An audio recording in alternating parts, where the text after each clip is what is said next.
Ulama sombong dan beratnya timbangan basmalah. Assalamualaikum warahmatullahi wabarakatuh. Selamat berjumpa kembali di channel Karoma Wali yang menyajikan cerita kisah karomah dari para wali. Sebelum lanjut, jangan lupa untuk like, share, and subscribe channel ini, serta komen membangun untuk kemajuan bersama. Dan semoga kita dalam lindungan Allah Subhanahu wa Ta'ala, diampuni segala dosa-dosa, baik yang sengaja maupun kealpaan kita, keluarga, orang tua, anak, saudara, dan handai tolan, sehat, selamat, dan berlimpah rezeki yang barokah. Amin. Kisah Imam Abu Hanifah kecil mengalahkan ulama sombong dan sesat. Di masa Imam Abu Hanifah masih kecil, sekitar umur 7 tahun, terdapat seorang ulama yang memiliki ilmu luas dan tiada bandingannya pada waktu itu, namanya Dahriah. Seluruh ulama waktu itu tidak mampu menandinginya di saat berdebat, terutama dalam bab tauhid. Oleh karena itu, dialah yang merasa pintar. Maka muncullah sifat kesombongannya. Bahkan na'udzubillah, akhirnya ia berani mengatakan bahwa Allah itu tidak ada. Sayangnya, para ulama pun tidak mampu mengalahkan dia dalam berdebat. Lalu pada suatu pagi, dikumpulkanlah para ulama di suatu majelis milik Syekh Himad, guru Imam Abu Hanifah. Dan hari itu, Abu Hanifah yang masih kecil hadir di majelis itu. Maka Dahriah naik ke mimbar dan berkata dengan sombongnya, "Siapakah di antara kalian, hai para ulama, yang akan sanggup menjawab pertanyaanku?" Sejenak suasana hening. Para ulama semua diam. Namun tiba-tiba berdirilah Abu Hanifah kecil dan berkata, "Omongan apa ini? Masa barang siapa tahu pasti ia akan menjawab pertanyaanmu." Dahriah, "Siapa kau, hai anak ingusan? Berani kau bicara denganku? Tidakkah kamu tahu bahwa banyak yang berumur tua, bersorban besar, dan para pejabat, para pemilik jubah kebesaran, mereka semua kalah dan diam dari pertanyaanku. Kamu masih ingusan dan kecil, berani menantangku?" Lalu Abu Hanifah berkata, "Allah tidak menyimpan kemuliaan dan keagungan kepada pemilik sorban yang besar dan para pejabat dan para pembesar, tetapi kemuliaan hanya diberikan kepada al-ulama." Lalu Dahriah berkata, "Apakah kamu akan menjawab pertanyaanku?" Dengan enteng Abu Hanifah berkata, "Ya, aku akan menjawab pertanyaanmu dengan taufik Allah." Dan Dahriah berkata, "Apakah Allah itu ada?" Abu Hanifah menjawab, "Ya, ada." Dahriah berkata kembali, "Di mana dia?" Dan Abu Hanifah, "Dia tiada tempat bagi dia."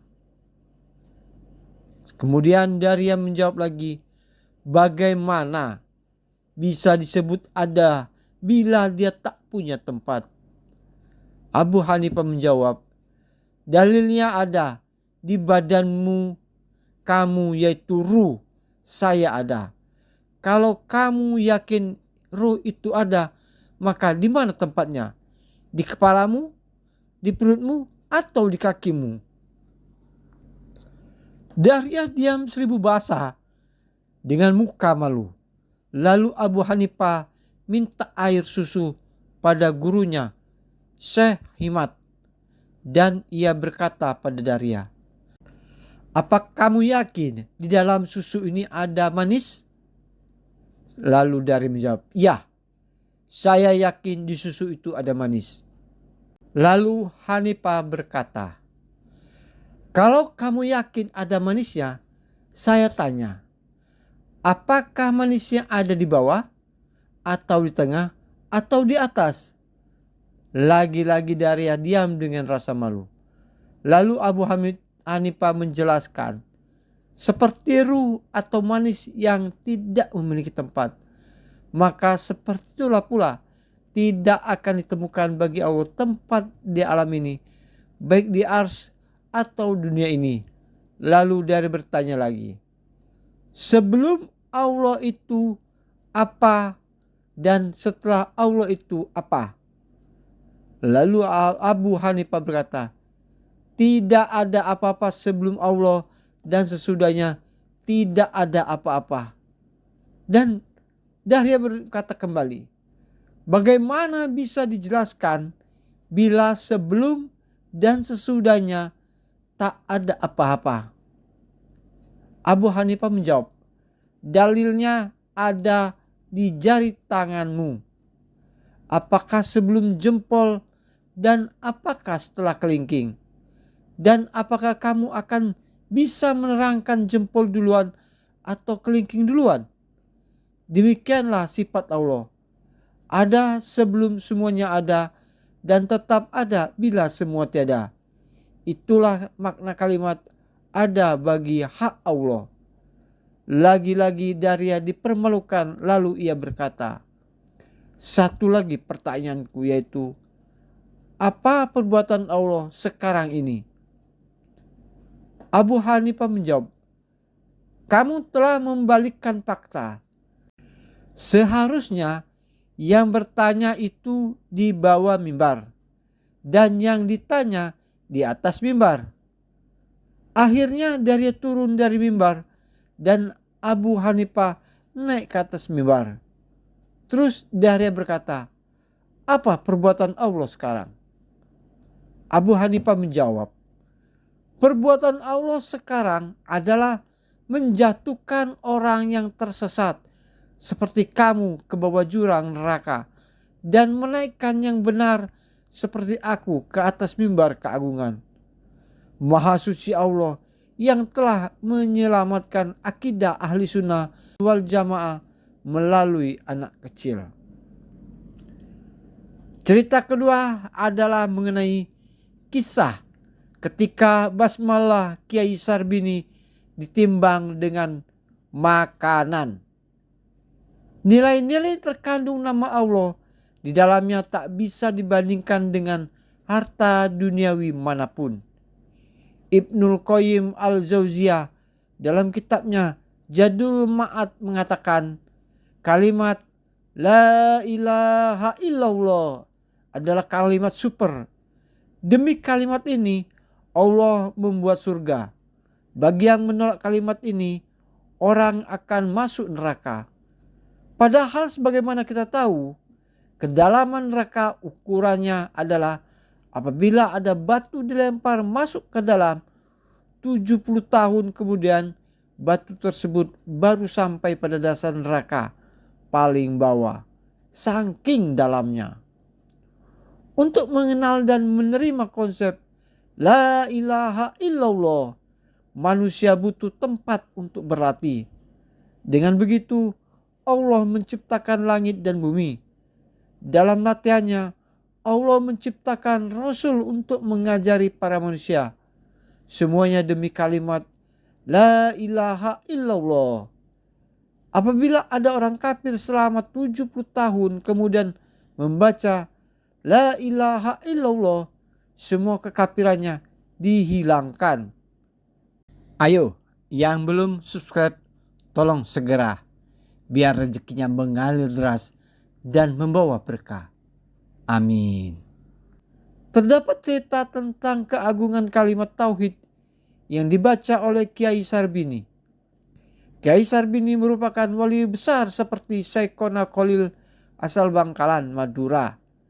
Syekhona Khalil mempunyai kebiasaan jika sedang menalkin orang mati, ia selalu berpesan bahwa bila nanti ditanya malaikat Munkar dan Nakir, jawablah ikut rombongannya Mbah Khalil. Sesimpel demikian. Sikap Kiai Sarbini juga tidak jauh berbeda dari Syekhona Khalil. Jadwal Kiai Sarbini yang padat menjadikan ia tak bisa lama-lama dalam satu majelis. Suatu ketika Kiai Sarbini mendapatkan undangan peringatan 7 hari meninggalnya seseorang. Keluarga duka sudah mempersiapkan segalanya, mulai dari menyembelih sapi dan lain sebagainya. Namun pada saat itu Kiai Sarbini mengimami tahlil. Tahlil yang ia baca cukup singkat, tidak terlalu lama. Tuan rumah pun mengerutu, tanda tidak terima. Dana besar sudah digelontorkan, tapi bacaan tahlilnya singkat saja. Akhirnya Kiai Sarbini meminta tuan rumah menyiapkan timbangan. Waktu itu alat yang digunakan adalah pohon kelapa yang sudah ditebang. Lalu di tengah antara pohon kelapa diberi penyangga tuas. Satu sudut di sana diberi pemberat berupa makanan-makanan yang tadi sudah disediakan keluarga. Di sudut satunya Kiai Sarbini meminta untuk dikosongkan. Kemudian saat Kiai Sarbini mau membaca basmalah, baru pada bacaan bis saja beban makanan yang berat tadi sudah naik ke atas. Kiai Sarbini mengatakan, "Bismillah, saya belum komplit saja, semua makanan kalian sudah kalah, apalagi sampai genap." Ini merupakan bukti kekuatan kalimat tauhid itu berapa di atas segalanya. Dalam Musnad Ahmad, Rasulullah pernah bersabda, "Sesungguhnya Allah Azza wa Jalla memiliki seorang dari umatku di atas kepala para makhluk pada hari kiamat." Kemudian Allah menggelar 99 bok yang masing-masing bok panjangnya sepanjang mata memandang. Allah lalu menanyakan, "Apakah kamu mengingkari yang tercatat ini semua? Apakah ada catatan malaikat hafadanku yang menzalimimu atau merugikanmu?" Jawab orang tadi, "Tidak ya Allah." "Apakah kamu punya alasan saat melakukan kesalahan atau ada catatan kebaikan kamu yang hilang?" "Tidak ya Allah." Kata Allah, "Bagi kami semua ini masih mempunyai satu kebaikan. Kamu pada hari ini tidak akan mendapatkan perilaku zalim." Ada satu catatan kertas, orang itu yang di dalamnya terdapat kalimat "Asyhadu alla ilaha illallah wa asyhadu anna Muhammadan Rasulullah." Allah lalu memanggil para malaikat. Catatan itu tadi berikan ke dia. Orang tadi bertanya kepada Allah, "Apalah artinya catatan ini dengan membandingkan dosa saya yang sekian banyak?" Dijawab, "Kamu tidak akan terzalimi." Allah mengatakan, catatan-catatan buruk itu ditaruh pada seberang timbangan. Lalu catatan-catatan buruk itu ditaruh pada seberang timbangan. Lalu catatan-catatan buruk itu pun kalah berat dari satu kertas yang berisi syahadat. Dan tidak ada yang bisa menandingi beratnya kalimat Bismillahirrahmanirrahim. Terima kasih sudah menonton sampai selesai. Semoga mendapat pelajaran dari karomah para wali Allah. Dan komennya atas video di atas kita tunggu. Serta semoga kita semua mendapatkan berkah dan barokahnya. Amin. Wassalamualaikum warahmatullahi wabarakatuh.